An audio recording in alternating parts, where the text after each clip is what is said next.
Halo, Gani Doyong di sini. Hari ini saya mau sharing tentang bagaimana mengontrol keinginan. Jadi keinginan itu selalu banyak ya. Tetap saya pun masih punya keinginan. Jadi bagaimana cara mengontrolnya ya? Kita sudah slow living dengan pengertian yang baru, kesadaran yang penuh, tetap punya keinginan.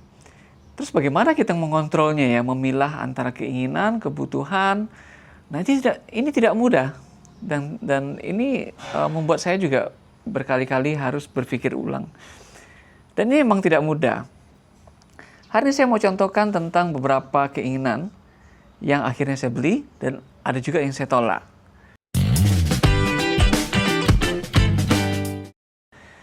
Saya mulai dengan keinginan yang saya tolak ya. Ya, saya berhasil menolaknya gitu. Tapi sulit. Yang pertama itu adalah TV 60 inci. Saya itu udah pengen banget. Apalagi sebenarnya 60 inci itu sudah tidak mahal untuk ukuran saya. Dulu kita tahu bahwa teknologi itu baru keluar, itu 60 inci itu bisa 20 juta, 30 juta. Nah sekarang ini ada yang 6 juta, cukup bagus. Posisi sanggup beli, tapi saya pertanyakan ulang, sebenarnya saya butuh nggak sih TV ini? Saat ini saya gunakan TV yang 42 inci, 40 inci, lumayan besar. TV itu ada di kamar ya, jadi saya kalau sambil tiduran itu nonton TV. Sudah pengen beli, sudah hampir ke tokonya, kemudian saya pikir ulang gitu ya, apa benar saya butuh TV ini sebenarnya? Oke, saya tunda. Jadi salah satu caranya adalah menunda untuk membeli. Nah itu akan membuat kita agak sedikit kendor. Ternyata nggak kendor. 1 hari, 2 hari, 3 hari nggak kendor, tetap pengen beli. Dengan alasan misalnya untuk kenyamanan, apa salahnya untuk kenyamanan sendiri. Toh sebenarnya itu bukan uang besar buat saya. Tapi sisi rasional saya mulai bekerja. Dengan kita jeda 2 hari, 3 hari, itu sisi rasionalnya menguat. Nah, ketika 1 minggu, rasional kembali menguasai kepala kita. Jadi keinginan yang emosional tadi, yang pengen beli saja, itu mulai kalah. Jadi kalahnya gimana? Rasional berpikir begini, memangnya dengan 40 inci sekarang ini, kamu nggak tahu jalan ceritanya? Ya nggak juga ya, TV itu saya bisa nikmati juga tahu jalan ceritanya. Apakah membuat saya akan menjadi lebih bahagia dengan TV 60 inci? Rasanya tidak ya.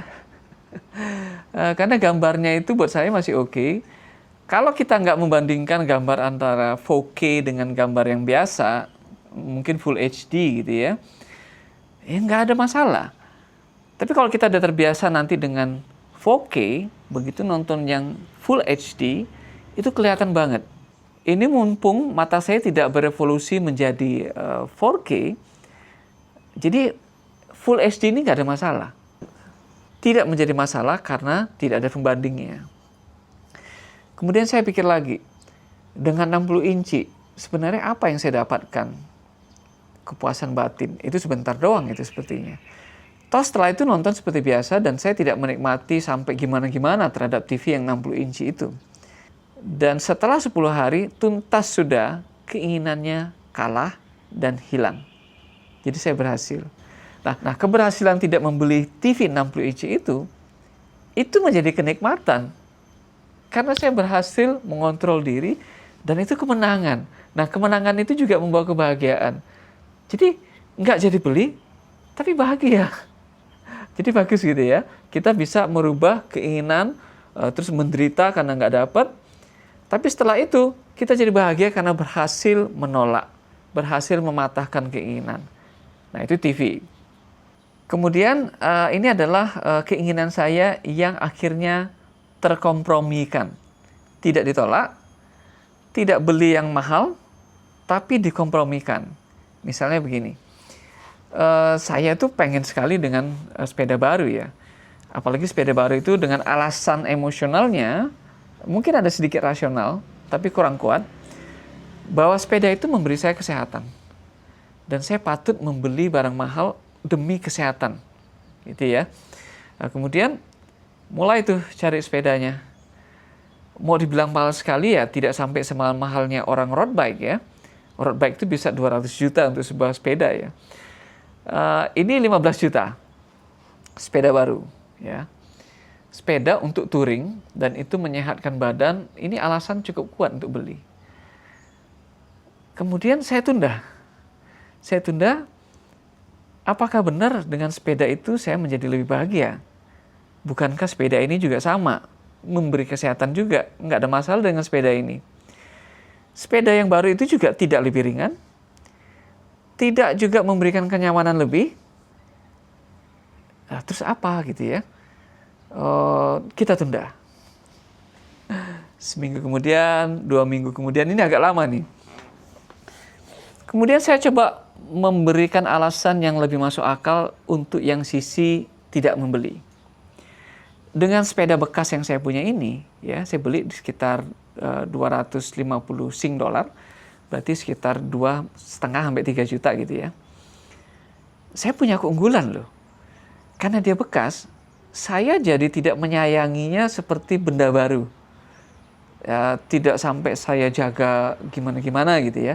Misalnya saya parkir biasa aja, tetap diikat. Tapi tidak ada kekhawatiran saya kalau itu rusak, kalau itu hilang. Karena saya anggap barang ini tidak mahal. Nah, itu keunggulan yang sangat besar karena menghilangkan kecemasan. Tapi alasan lain sebenarnya waktu saya mau beli itu kan saya ingin gearnya, engkolan pada saat naik bukit itu menjadi ringan. Jadi gearnya harus besar yang di belakang itu. Nah, saya punya ini masih kecil. Apakah harus dengan cara membeli? Bisa nggak saya upgrade saja? Nah, akhirnya saya memilih upgrade. Ketimbang saya membayar 15 juta, saya upgrade lah nilai 1,5 juta terhadap sepeda yang sudah ada. Dan hasilnya sama seperti yang saya inginkan.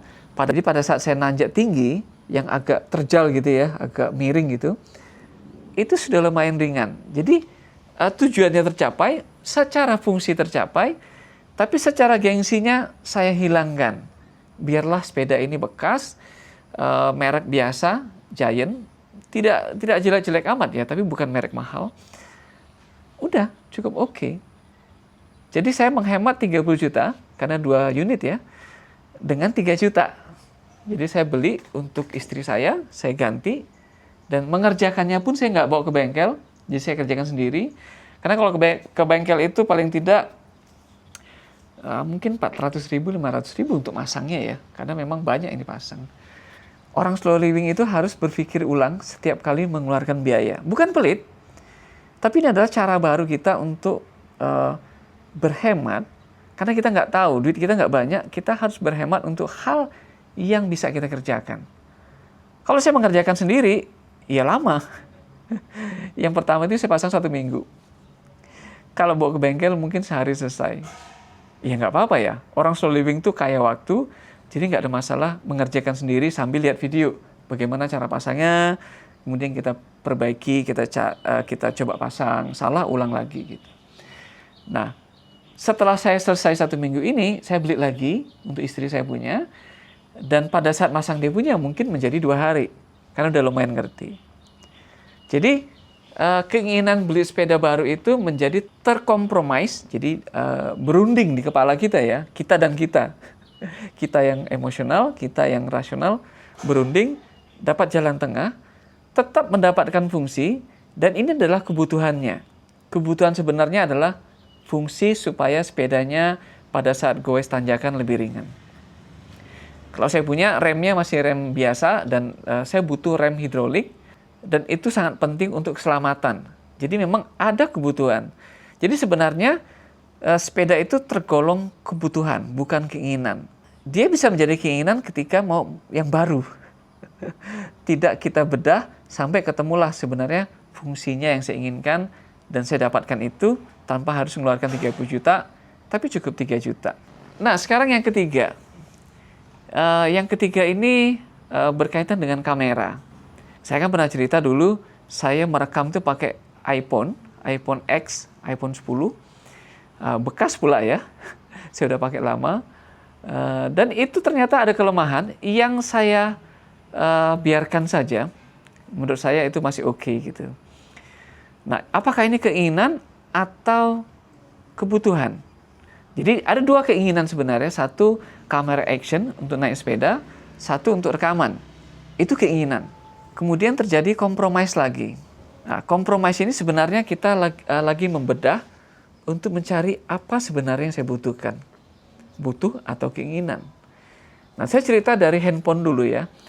Handphone saya itu udah tua, dan ketika saya pakai rekaman, kadang-kadang nih ya, saya udah ngoceh lama, kan dia nggak ada kelihatan di depan gitu ya, karena dia kan pakai kamera belakang, jadi saya nggak bisa lihat depannya itu apakah kamera ini terekam dengan baik atau tidak. Jadi pada saat saya rekam, sudah ngoceh, udah lama gitu ya, udah setengah jam gitu, ternyata tidak terekam. Jadi saya kesel banget, mau ngulang lagi bicara yang sama, itu PR banget ya, itu kesal. Dan itu terjadi beberapa kali. Dan akhirnya ya ini karena saya berproduksi ya, ini menjadi kegiatan rutin saya. Sepertinya saya harus beli. Ya, beli kamera untuk rekaman vlog ini. Jadi kemudian fungsi naik sepeda.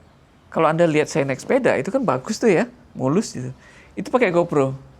GoPro pinjaman. Walaupun yang punya GoPro itu bilang, pakai aja semau kamu, kapanpun. Nggak ada masalah. Nah, tapi kan nggak enak ya. GoPro itu ada di rumah saya setiap waktu, pada saat dia mau pakai, dia pinjam. Padahal ini dia punya gitu ya. Dia ada nilai kepantasan yang kurang baik di situ. Walaupun dia sama sekali tidak keberatan untuk itu. Dan saya semakin sering bersepeda, mungkin juga nanti hiking, dan kebutuhannya cukup tinggi sebenarnya. Nah, kalau saya beli GoPro terbaru itu 15 juta kali ya. Saya nggak tahu harganya, saya ngecek pun nggak berani ya. Karena beli second itu sekitar 7 juta. Itu GoPro yang 12. Jadi saya mulai mencari alternatif lain, apakah ada yang cukup baik, tapi sesuai dengan kebutuhan saya. Nah, ini seperti iklan nih ya. Akhirnya ketemu DJI Osmo Action Pro 5 Pro. Itu sudah saya ketahui 2 bulan lalu.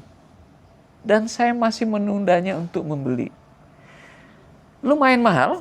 Satu unitnya itu ada sekitar 5-6 juta. Saya tunda begitu lama. 2 bulan. Untuk barang yang kelihatannya memang sudah saya butuhkan sekali, tetap saya tunda. Saya mau tahu benar-benar saya butuh nggak sebenarnya ini. Uangnya ada? Ada. Jadi nggak jadi beli TV, sebenarnya bisa buat beli kamera ini ya. Ini sekarang saya lagi pakai kameranya ini. Dia juga mic ini ya. Mic ini mic DJI Mini, bagus sekali. Saya juga butuh mic yang bisa 2 gitu ya. Nah, ini akhirnya saya beli. Saya kompromikan terhadap pikiran emosi dengan kepikiran kebutuhan rasional. Akhirnya handphone tetap saya tidak beli. Kamera untuk rekaman ini saya tidak beli. Saya beli satu untuk semuanya. Ya, jadi handphone saya diistirahatkan sebagai kamera, dia sebagai handphone saja. Akan saya pakai sampai dia rusak. Untuk podcast, untuk ngevlog, untuk naik sepeda, saya pakai satu kamera action DJI Osmo 5 Pro. Jadi saya beli yang terakhir, karena saya nggak pinter setting, saya cari yang ada AI-nya, yang bisa otomatis, dan itu cukup bagus. Dan ini mic-nya juga cukup bagus. Jadi saya habislah sekitar 8 juta, mengkompromikan hal yang saya butuhkan. Dan inilah hasil komprominya. Saya tidak beli GoPro yang mahal, saya tidak beli 2 kamera, tapi satu untuk semua. Dan itu sebenarnya oke-oke saja karena ini masih bisa berproduksi. Artinya dia bisa menghasilkan uang sebenarnya dengan YouTube channel saya. Sekarang yang nomor 4. Yang nomor 4 ini agak sulit saya mengendalikannya. Yaitu keinginan jalan-jalan. Semenjak kami slow living, sebenarnya tidak ada keinginan lain lagi kecuali hidup dengan tenang, kemudian jalan-jalan. Jadi jalan-jalan itu adalah keinginan yang sulit saya tolak, dan itu berhubungan dengan slow living. Anda tahu ya, cara jalan-jalan saya ini berbeda dengan jalan-jalannya kebanyakan orang ya. Saya jalan-jalan bersepeda, bisa itu lebih murah untuk jarak jauh, karena kita nggak bertransportasi di negara tersebut ya. Kemudian saya berkemah. Jadi jalan-jalan itu membuat saya senangnya lama sekali, berinteraksi dengan orang-orang yang ditemuin di jalan, kemudian mengamati banyak hal, belajar juga. Setiap kali jalan-jalan, saya belajar. Jadi tidak seperti jalan-jalannya orang yang katakanlah rekreasi pakai tur ya. Mereka nginep di hotel yang bagus, kemudian pagi-pagi disuruh bangun, dipaksa bangun, jalan ke tempat foto 1, tempat foto 2, tempat foto 3, kemudian belum puas di tempat itu, kita udah disuruh pergi ke tempat lain, karena targetnya adalah tempat-tempat foto. Kalau saya sudah nggak bisa lagi, itu nggak nikmat banget. Kalau kami, begitu sampai ke airport, kita rakit sepeda, kita goes, itu sudah mulai menikmati. Ketemu tempat asik, ketemu minimarket, santai dulu, ngopi dulu, jalan. Jadi kita nggak terikat waktu, nggak terikat lokasi yang harus kita kunjungi. Betul-betul kami merdeka 100%. Orang yang dengan tur itu nggak merdeka. Dia bos-bos, tapi dia diatur oleh guide ya. Hidupnya diatur pada saat dia lagi jalan itu. Sedangkan saya merdeka pada saat jalan-jalan. Kemudian tidak hanya ke luar negeri ya, saya akhirnya mulai lagi keluar pulau, ke lokal. Ke Bintan sudah 2 kali, mungkin nanti saya ke Tanjung Batu. Di sini banyak pulau, kota-kota kecil, dan itu tempatnya sepi dan enak sekali untuk bersepeda. Jadi kami akan mulai ke pulau-pulau dengan budget yang lebih rendah. Itu adalah cara liburan kami. Dan tidak setahun sekali, bisa jadi sebulan sekali. Jadi itu adalah keinginan yang tidak bisa saya kompromikan. Komprominya adalah cara murah berliburan. Saya lebih suka menyebutnya traveler ya. Jadi bukan turis, traveler. Jadi turis itu yang moto-moto itu, traveler kita juga moto ya, tapi dengan kebebasan yang lebih luas ya. Dengan kemerdekaan yang full 100%. Jadi itu adalah 4 contoh keinginan yang saya kelola. Ada yang tetap diluluskan, karena itu adalah kebutuhan hidup. Ada yang dikompromikan antara kebutuhan dan rasional, dan ketemulah fungsional. Dan itu tidak ada masalah dengan itu ya, tidak harus kita tolak semua. Dan ada yang kita tolak 100%. Karena itu memang betul-betul secara fungsional tidak tergantikan. Artinya barang lamanya masih oke, tapi itu hanya emosional sesaat saja. Kita pengen 60 inci atau 75 inci hanya karena mampu. Secara kualitas tidak merubah jalan cerita. Demikian dari saya, terima kasih sudah menonton, sampai ketemu dengan video lainnya.